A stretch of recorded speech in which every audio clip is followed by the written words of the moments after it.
समृत में आप सभी का स्वागत है। आशा है कि आप सभी लोग अच्छे होंगे। जन्मेजय ने पूछा, वैशंपायन जी, अब आप मुझे वो कथा सुनाइए कि धृतराष्ट्र के 100 पुत्र कैसे उत्पन्न हुए। मैंने ये भी सुना है कि राजा दुर्योधन का जैसे ही जन्म हुआ वे गधे जैसी आवाज में रोने चिल्लाने लगे थे, ऐसा क्यों हुआ? वैशंपायन जी ने कहा, राजन जन्मेजय सुनिए, जब राजकुमार धृतराष्ट्र, पांडु और विदुर बड़े हुए तो भीष्म को उनके विवाह की चिंता सताने लगी। भीष्म ने सुना कि गांधार नरेश राजा सुबल की पुत्री गांधारी बड़ी सुशील, सुंदर और धर्मपरायण है, तो उन्होंने सुबल के पास संदेश भिजवाया कि अपनी पुत्री गांधारी का विवाह हस्तिनापुर के राजकुमार धृतराष्ट्र से कर दें। सुबल भी ऐसा कर देना चाहते थे, लेकिन उनके मन में दुश्चिंता थी कि धृतराष्ट्र अंधे हैं। बाद में भीष्म के समझाने से सुबल मान गए और उन्होंने अपनी पुत्री गांधारी का विवाह धृतराष्ट्र से कर दिया। गांधारी ने जब देखा कि उनके पति धृतराष्ट्र अंधे हैं तो उन्होंने भी अपनी आंख पर पट्टी बांध ली। वैशंपायन जी ने कहा, राजन जन्मेजय, यदुवंशी राजा सूरसेन की कन्या प्रथा, जो अब राजा कुंत भोज की गोद ली हुई पुत्री थी, वे अपनी बेटी कुंती का स्वयंवर कर रहे थे। राजकुमार पांडु भी उसमें पहुंचे। कुंती ने पांडु के गले में जयमाला डाल दी। इस प्रकार पांडु और कुंती का भी विवाह हुआ। मद्र देश के राजा शल्य, जिनकी बहन का नाम माद्री था, उसके रूप सौंदर्य की चर्चा दूर दूर तक थी। वो अपने रूप और सौंदर्य में अपना कोई सानी नहीं रखती थी।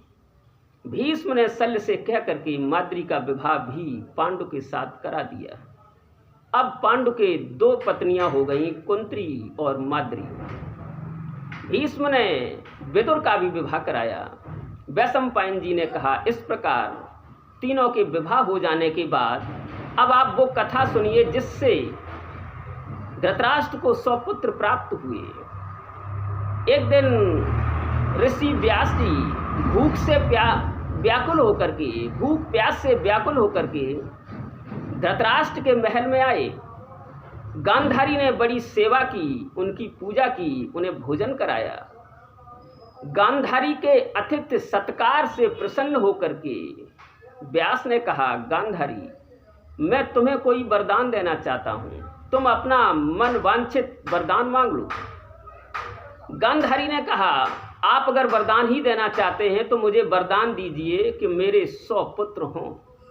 व्यास जी ने कहा, ऐसा ही होगा। ऐसा कह करके व्यास जी चले गए। समय आने पर गांधारी ने धृतराष्ट्र से गर्भ धारण किया। वो गर्भ गांधारी के उदर में 2 वर्ष तक पलता रहा। 2 वर्ष बाद भी कोई पुत्र उत्पन्न नहीं हुआ। इसी बीच गांधारी ने सुना कि कुंती को एक पुत्र प्राप्त हुआ है।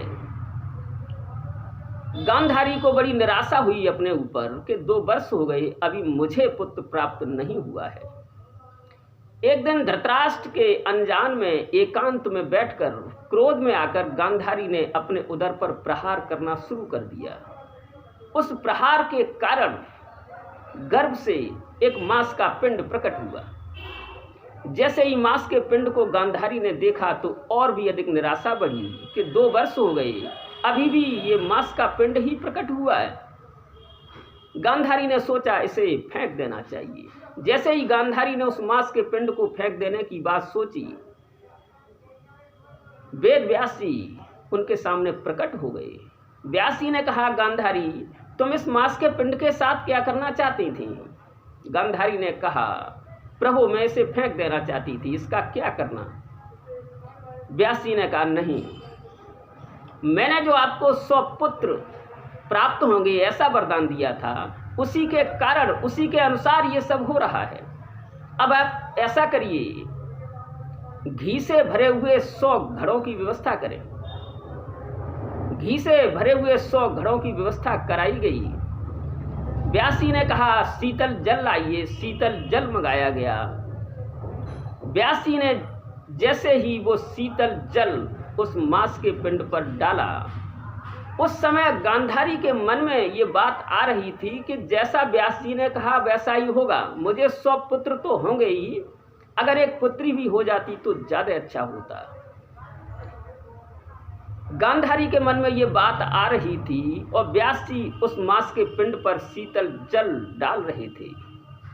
वैशंपायन जी ने कहा, राजन जन्मेजय, व्यास जी के जल डालते ही वो मांस का पिंड 1 से 1 टुकड़ों में बट गया, अंगूठे के आकार के टुकड़े।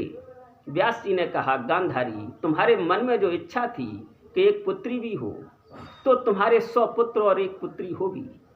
प्रत्येक टुकड़े को एक एक घड़े में डलवा दो और इनकी सुरक्षा व्यवस्था करके इन्हें एकांत स्थान में रखवा दो और पूरे 2 वर्ष तक इंतजार करने के बाद आप जिस घड़े का पहले ढक्कन खोलेंगे वही आपका बड़ा पुत्र होगा। उसके बाद क्रम से आप एक एक घड़े का ढक्कन खोलते जाएं और आपके पुत्र प्राप्त होते जाएंगे। ऐसा कह व्यास जी चले गए। वैशंपायन जी ने कहा, राजन जन्मेजय, इस प्रकार पूरे 2 वर्ष इंतजार करने के बाद उन घड़ों के ढक्कन खोले गए। एक एक करके सभी घड़ों के ढक्कन खोले गए तो उन घड़ों से 100 पुत्र धृतराष्ट्र को प्राप्त हुए और 101वें घड़े से दुस्सला नाम की कन्या प्राप्त हुई। वैशंपायन जी ने कहा, राजन जन्मेजय सुनिए, जैसे ही पहले घड़े का ढक्कन खोला गया था उसमें से राजा दुर्योधन का जन्म हुआ। राजा दुर्योधन जन्म के समय ही गधे जैसी आवाज में रोने चिल्लाने लगे थे। उनकी आवाज सुनकर के अन्य गधे भी चिल्लाने लगे, वो भी रेंकने लगे। उनकी आवाज सुनकर के गीद, कौवे, गीदड़, सियार इत्यादि के जानवर भी चिल्लाने लगे। आंधी तूफान आने लगे, दिशाओं में दाह सा होने लगा। बड़े उत्पात प्रकट हुए थे जब राजा दुर्योधन का जन्म हुआ था।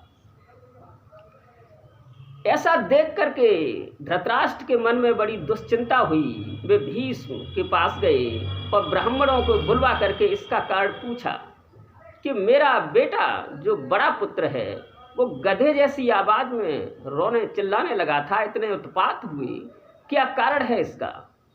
ब्राह्मणों ने कहा, धृतराष्ट्र, आप इस अपने बड़े पुत्र को त्याग दें, यही तुम्हारे वंश के नाश का कारण बनेगा, ये बड़े भारी नाश का कारण बनेगा। अगर आप इसे त्याग देंगे तो ये अपशकुन टल जाएंगे।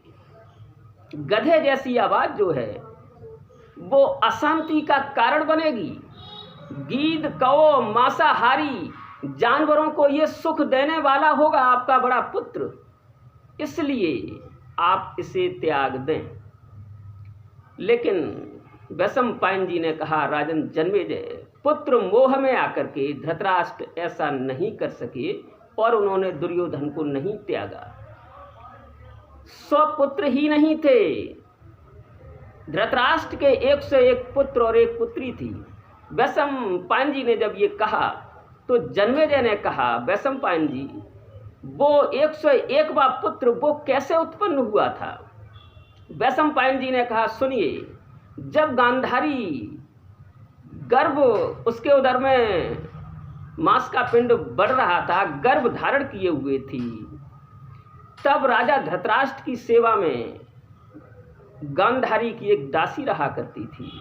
गांधारी की उसी दासी से धृतराष्ट्र ने युयुत्स नाम का एक पुत्र उत्पन्न किया था।